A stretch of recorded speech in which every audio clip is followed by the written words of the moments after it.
India post अब सिर्फ चिट्ठियां और पार्सल्स पहुंचाने वाला ट्रेडिशनल पोस्टल नेटवर्क नहीं रह गया है। डिपार्टमेंट तेज़ी से एक मॉडर्न, एक्सेसिबल और टेक्नोलॉजी ड्रिवन पोस्टल इकोसिस्टम की तरफ बढ़ रहा है। हाल ही में इंडिया पोस्ट ने डैक मित्रा और डैक सेवा ऐप्स के अपग्रेडेड वर्जन्स लॉन्च किए हैं और साथ ही 14 पोस्ट ऑफिसेज को मॉडर्नाइज किया गया है। आखिर इस बदलाव का उद्देश्य क्या है और इसका आम नागरिकों को क्या फ़ायदा मिलेगा, आइए समझते हैं। सबसे पहले बात करते हैं इंडिया पोस्ट के डिजिटल ट्रांसफॉर्मेशन की। इसका उद्देश्य पोस्टल सर्विसेज को ज़्यादा कन्वीनियंट, एफिशिएंट और एक्सेसिबल बनाना है। टेक्नोलॉजी के जरिए इन्फॉर्मेशन और सर्विसेज तक लोगों की पहुंच आसान बनाने पर जोर दिया जा रहा है। इसके बाद आता है डैक मित्रा ऐप। इसके अपग्रेडेड वर्जन के जरिए पोस्टल इन्फॉर्मेशन और रिलेटेड सर्विसेज को डिजिटल प्लेटफॉर्म पर ज़्यादा एक्सेसिबल बनाने की कोशिश की गई है। इसी के साथ डैक सेवा ऐप को भी अपग्रेड किया गया है। आज जब लोग स्मार्टफोन के जरिए इन्फॉर्मेशन और सर्विसेज एक्सेस करते हैं, ऐसे में इंडिया पोस्ट का mobile based digital service system को मजबूत करना एक महत्वपूर्ण कदम है। अब बात करते हैं 1.4 लाख से ज़्यादा ब्रांच पोस्ट ऑफिसेज की। इंडिया पोस्ट का नेटवर्क केवल बड़े शहरों तक सीमित नहीं है, ये छोटे टाउन्स और रूरल एरियाज़ तक भी फैला हुआ है। इसलिए टेक्नोलॉजी को इतने बड़े नेटवर्क से जोड़ने से डिजिटल पोस्टल सर्विसेज की पहुंच देश के अलग अलग हिस्सों तक बढ़ सकती है।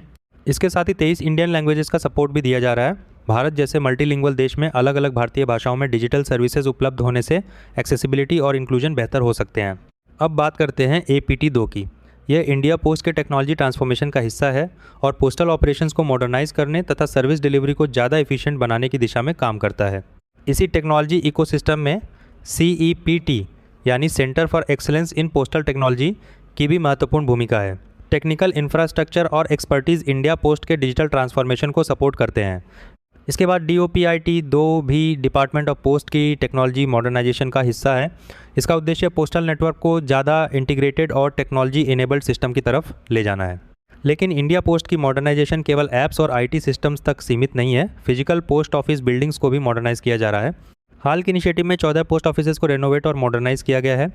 इन स्पेसेस को सिटीजन्स की ज़रूरतों और फ्यूचर पोस्टल सर्विसेज को ध्यान में रखते हुए विकसित किया जा रहा है। यानी एक तरफ डिजिटल प्लेटफॉर्म्स और एप्लीकेशंस को मजबूत किया जा रहा है, तो दूसरी तरफ पोस्ट ऑफिस बिल्डिंग्स और सर्विस स्पेसेस को भी बेहतर बनाया जा रहा है। यह पूरे पोस्टल इकोसिस्टम का डिजिटल और फिजिकल ट्रांसफॉर्मेशन है। अब सवाल है कि इसका फ़ायदा आम नागरिकों को क्या मिलेगा। इन इनिशिएटिव्स का उद्देश्य बेहतर एक्सेस, ग्रेटर कन्वीनियंस और टेक्नोलॉजी इनेबल्ड सर्विस एक्सपीरियंस देना है। डिजिटल प्लेटफॉर्म्स इन्फॉर्मेशन और सर्विसेज तक पहुंच आसान कर सकते हैं, जबकि मॉडर्नाइज्ड पोस्ट ऑफिसेज बेहतर फिजिकल सर्विस एनवायरनमेंट दे सकते हैं। इसका महत्व रूरल और रिमोट एरियाज़ के लिए भी काफ़ी है। इंडिया पोस्ट के विशाल ब्रांच पोस्ट ऑफिस नेटवर्क को मॉडर्न टेक्नोलॉजी से जोड़ने से छोटे टाउन्स और ग्रामीण क्षेत्रों में डिजिटल पोस्टल सर्विसेज की पहुंच बढ़ाने की संभावना मजबूत होती है। इन सभी डेवलपमेंट्स को देखें तो इंडिया पोस्ट की आइडेंटिटी भी बदल रही है। ट्रेडिशनल पोस्टल डिलीवरी नेटवर्क से आगे बढ़कर अब digital technology, mobile applications, modern IT systems और अपग्रेडेड इंफ्रास्ट्रक्चर इसके नए स्वरूप का हिस्सा बन रहे हैं। यह ट्रांसफॉर्मेशन डिजिटल इंडिया विज़न के साथ भी अलाइंड है, जिसमें टेक्नोलॉजी के माध्यम से पब्लिक सर्विसेज को ज़्यादा एक्सेसिबल, इफ़िशिएंट और सिटीजन सेंट्रिक बनाने पर जोर दिया जाता है। तो पूरी खबर को एक लाइन में समझें, India post traditional postal network से आगे बढ़कर एक मॉडर्न, टेक्नोलॉजी इनेबल्ड और सिटीजन सेंट्रिक इंस्टीट्यूशन बनने की दिशा में आगे बढ़ रहा है। इंडिया पोस्ट की कहानी अब सिर्फ लेटर्स और पार्सल्स डिलीवर करने की कहानी नहीं है।